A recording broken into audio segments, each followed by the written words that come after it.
आपल्याही मध्ये विकार असतात, पण आपल्यामध्ये विकार असताना आपण कधीही मान्य करत नाही की मी वाईट आहे. प्रत्येक व्यक्तीला असं वाटतं की माझ्यासारखा चांगला कुणीही. आपण थोडं जरी खरं बोललो तरी लोकांना असं वाटतं की हरिश्चंद्र राजानंतर माझाच नंबर. थोडं जरी आपल्यामध्ये चांगले गुण असले तरी सुद्धा लोकांना वाटतं की माझ्यासारखा चांगला कुणीच नाही, मी फार चांगला आहे. प्रत्येक जण स्वतःला 100 पैकी 100 मार्क देत असतो. पण लक्षात ठेवा, आपल्यामध्ये थोडे फार तरी दोष असतात. काहींमध्ये जास्त असतात, काहींमध्ये कमी असतात.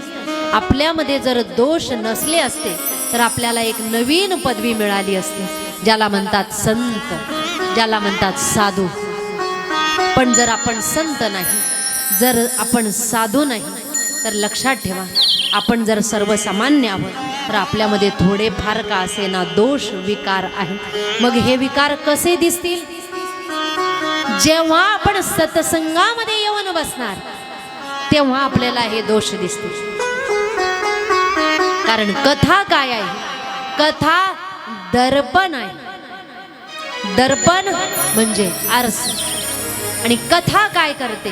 कथा आपल्याला आपलं खरं मूळ रूप दाखवण्याचं कार्य करते. कथा काय करते? आपल्याला मूळ रूप दाखवण्याचं कार्य करते. कारण आरसा कधीही खोटं बोलत, आरसा जे आहे ते दाखवतोय. आरसा आपल्याला जे आहे ते दाखवतो. आरसा कधीही खोटं बोलत नाही. एक आजी, 80 वर्षाच्या आजी यात्रेमध्ये गेल्या. आणि यात्रेत गेल्यानंतर ज्या देवाचं मंदिर होतं, आजींनी लाईन लावली, बारीमध्ये उभ्या राहिल्या. 2-3 तास उभ्या राहिल्यानंतर देवाचं दर्शन केलं. आणि देवाचं दर्शन केल्यानंतर आजी निघाल्या मंदिरातून बाहेर. बरीच मोठी यात्रा होती.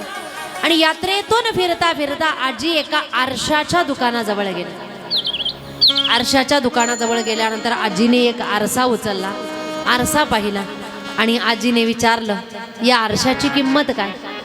दुकानदाराने सांगितलं, हा आरसा 50 रुपयांचा आहे. आजी म्हटले, याच्यापेक्षा भारी आरसा नाही का? दुकानदार म्हटला, आहे ना आजी, याच्यापेक्षा भारी आरसा आहे. दुकानदाराने एक चांगला आरसा काढला, त्याला कापड मारता मारता फुंकर मारून त्या ठिकाणी तो आरसा आजीच्या हातात दिला आणि सांगितलं, आजी हा आरसा आहे 200 रुपयाचा, बघा चांगला आरसा आहे. आजीने तोही आरसा बघितला. आजी म्हटल्या, याच्यापेक्षा भारी आरसा नाही का? दुकानदार म्हटला, आहे ना, सगळ्या प्रकारचे आरसे आहेत.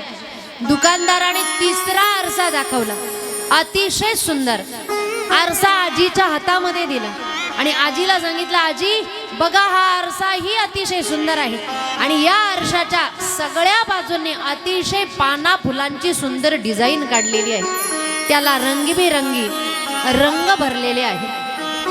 आजीने विचारलं, याची किंमत काय? त्यावेळेस दुकानदाराने सांगितलं, याची किंमत आहे 1000 रुपये. आजीने तोही आरसा बघितला, म्हटले, याच्यापेक्षा भारी आरसा नाही का? दुकानदार म्हटला, याच्याही पेक्षा भारी आरसा आहे माझ्याकडे, तुम्ही फक्त सांगा. एक बॉक्स उघडला, त्याच्यातून आरसा काढला, तो आरसा आजीच्या हातात दिला आणि सांगितलं, आजी हा आरसा आहे 5000 रुपयाचा. म्हटली, याची विशेषता अशी आहे, या आरशाच्या आजूबाजूने डिझाईनही आहे, त्याच्यावरही रंग भरलेले आहे. या आरशाला एक पिन आहे, ती पिन जर खोचली, बटन चालू केलं तर याच्यामध्ये लाइटिंग लागते. म्हणले, याच्यामध्ये लाइटिंग लागते, वेगवेगळ्या कलरच्या याच्यामध्ये लाइटिंग आहे, तुम्हाला पाहिजे ती लाइटिंग तुम्ही सेट करू शकता आणि टच केल्याबरोबर याची लाइटिंग सुरू होते. आजीने तोही आरसा बघितला आणि आजी म्हटल्या, याच्यापेक्षा भारी आरसा नाही का? त्यावेळेस दुकानदाराने विचारलं, आजी आता नेमकी सांगा तुम्हाला कसा आरसा पाहिजे, वर्णन करून सांगा. माझ्याकडे सगळ्या प्रकारचे आरसे आहेत.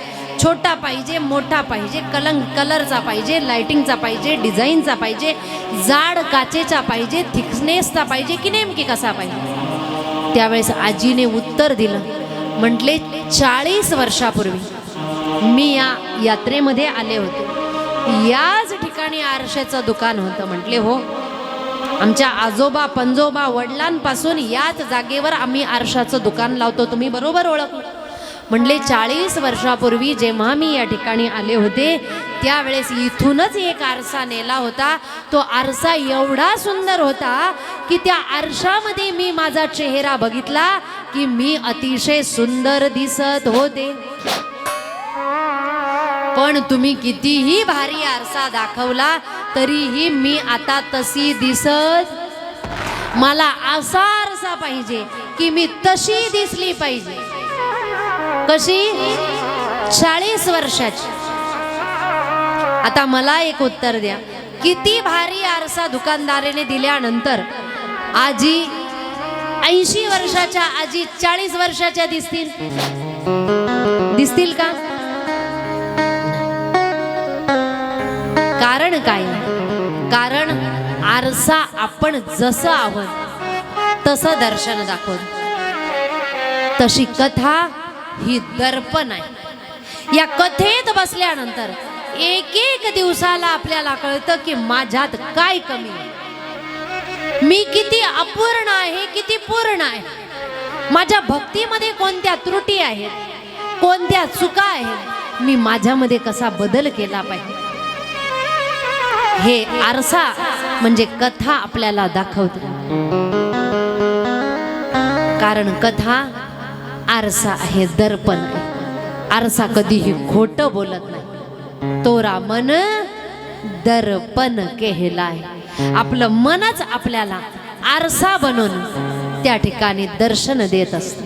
भले बुरे सारे कर्मों को, भले बुरे सारे कर्मों को देखे और दिखाए रे तोरा मन दर्पण कहलाए, तोरा मन दर्पण कहलाए रे तोरा मन दर्पण कहलाए रे तोरा मन दर्पण कहलाए. ओ भले बुरे सारे कर्मों को, भले बुरे सारे कर्मों को देखे और दिखाए रे तोरा मन दर्पण कहलाए रे तोरा मन दर्पण कहलाए रे तोरा मन दर्पण कहलाए. आपलंच मन या कथेमध्ये बसल्यानंतर आपल्याला आपलं स्वरूप दर्शन करून देणार आहे. आपल्यामधले विकार दाखवणार आहे. विकार दिसले पाहिजे, विकार दिसले पाहिजे. विकार जर दिसले नाही तर आपण आपल्यात बदल सुद्धा करणार नाही. दोष दिसले तर आपण बदल करणार. आरशात आपण चेहरा बघितला, आपल्याला चेहऱ्यावर काहीतरी काळे पिवळे डाग दिसले, आपण पटकन पुसतो. पण केव्हा? दिसल्यावर आणि कुणीतरी सांगितल्यावर. तसं संत आपल्याला सांगतात आपल्यात काय दोष आहे. आणि जर दिसलंच नाही तर आपण बदलही आपल्यात करणार नाही. मला एक सांग, आपण इथून उठलो, जो रूम आपल्याला मिळालेला आहे त्या रूम मधल्या कॉटवर जाऊन आपण झोपलो. एक कल्पना करा, त्या कॉटच्या खाली नागोबा बसलेला आहे, जिवंत. आपल्याला तो नागोबा दिसला नाही, आपण आरामात झोपणार त्या कॉटवर. का? आपल्याला नागोबा माहित आहे पण आपल्याला दिसला नाही, आपण आरामात झोपणार. पण नागोबा जर दिसला तर आपण म्हणणार का जाऊ द्या कंटाळा आलेला आहे, काढू नंतर ट्रस्टींना आपण सांगू उद्या परवा हा नागोबा बाहेर, आता फार कंटाळा आलेला, असं म्हणणार का आपण? आणि जर असा कंटाळा केला तर काय होईल? तर तो नागोबा आपल्याला कायमचं बाहेर काढल्याशिवाय राहणार. पण केव्हा आपण निर्णय घेणार? दिसल्यानंतर निर्णय घेणार. नाहीच दिसला तर आपल्याला काही भीती वाटेल का? तसा आपल्यामध्ये दोष आहे ना, आपल्याला नरकात जाण्याची भीती नाही. दोष आहे तरी भीती नाही, नागोबा आहे तरी भीती नाही, पण चावल्याशिवाय राहणार नाही. आपल्याला नरक मिळाल्याशिवाय राहणार नाही. पण जर आपल्याला विकार दिसले तर आपण दूर करण्याचा प्रयत्न करणार. तसं कथेच्या माध्यमातून आपल्याला आपले विकार दिसतील, कळतील, आणि कळल्यानंतर दिसल्यानंतर आपण दूर करण्याचा प्रयत्न करणार. दवाखान्यात गेले, डॉक्टरांनी सांगितलं तुमच्या छातीमध्ये जेवढ्याही नसा आहेत ना, काहींमध्ये ब्लॉकेज आहे. आपण ब्लॉकेज आहे माहीत पडल्यानंतर कंटाळा करणार का जाऊ द्या आता काही पैसे नाही, दिवाळीच्या वेळेस त्या ब्लॉकेजवर विचार करू. केव्हा हार्ट अटॅक येईल याची गॅरंटी नाही. आपण लगेच म्हणणार बाकीचं राहू द्या, ब्लॉकेज आहे ना, मला आधी ऍडमिट करा, आधी त्याच्यावर ट्रीटमेंट सुरू करा, कारण ब्लॉकेज आहे ना, आजही हार्ट अटॅक येऊन मी जाऊ शकतो. आपण लगेच निर्णय घेणार. तसं आपल्याला कळालं पाहिजे आपल्यात किती दोष आहे. मुखड़ा देख ले दर्पण में, मुखड़ा देख ले दर्पण में, ले प्राणी देख ले दर्पण में, ले प्राणी देख ले दर्पण में, ले प्राणी देख दर्पण में, ले प्राणी देख दर्पण में. कभी तो पल भर सोच ले प्राणी, कभी तो पल भर सोच ले प्राणी, पल भर सोचल प्राणी, कभी तो पल भर सोचल प्राणी. क्या है तेरी कर्म कहानी, क्या है तेरी कर्म कहानी, क्या है तेरी कर्म कहानी, क्या है तेरी कर्म कहानी. पता लगा ले, पता लगा ले, पता लगा ले, पता लगा ले, कितने दाग हैं तेरे दामन में. देख ले दर्पण में चेहरा, देख ले दर्पण में चेहरा देख दर्पण में, चेहरा देख दर्पण में. देख ले कितना पुण्य है, देख ले कितना पुण्य है, कितना पाप तेरे जीवन में. देख ले दर्पण में चेहरा, देख ले दर्पण में ओ मुखड़ा, देख ले दर्पण में ओ चेहरा देख दर्पण में, ओ मुखड़ा देख, ओ चेहरा देख दर्पण में, ओ चेहरा देख, ओ चेहरा देख दर्पण में, चेहरा देख दर्पण में. चेहरा देख दर्पण में. कोणत्या दर्पण मध्ये चेहरा बघायचा? या सत्संगाच्या दर्पण मध्ये आपल्याला चेहरा बघायचा.